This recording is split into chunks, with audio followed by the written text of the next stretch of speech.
I didn't have a very distinguished childhood. I didn't, I didn't feel like I was smart. I had ADD, which kind of was diagnosed later. I always fancied myself of starting businesses and trying to do something, but I didn't quite know what. I think the 2 or 3 big ideas that led to the founding of JetBlue were, I don't like to travel because I get bored.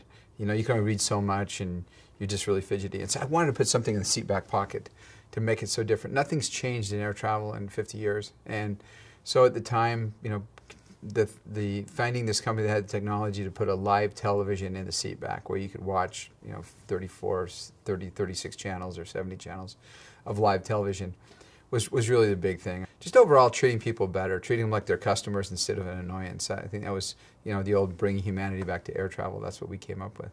I always wanted to do something in Brazil.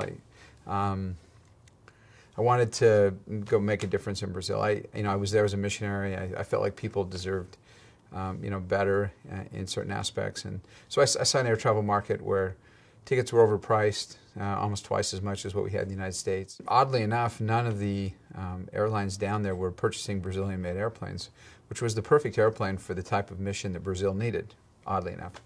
So we raised a bunch of money, and I put some money in myself, and we went down there. And the air travel market was 50 million at the time, and we thought that number should be closer to 150 million people a year. And this year there'll be 90 million a year, so we've created a lot of new traffic, and so it's been great.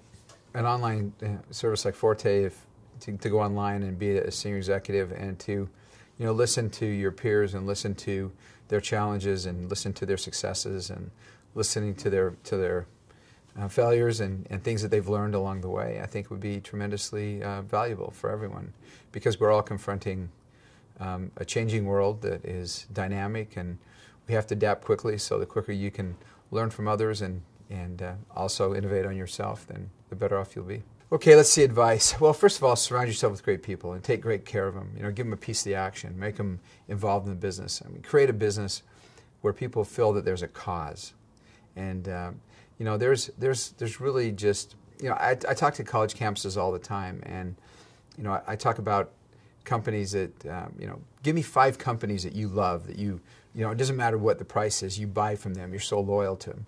And people have a really hard time coming up with 5. But I find it interesting that the one company everyone comes up with was Apple, and that company is worth more than any company in the world. Well, because everybody has it as one of their 5.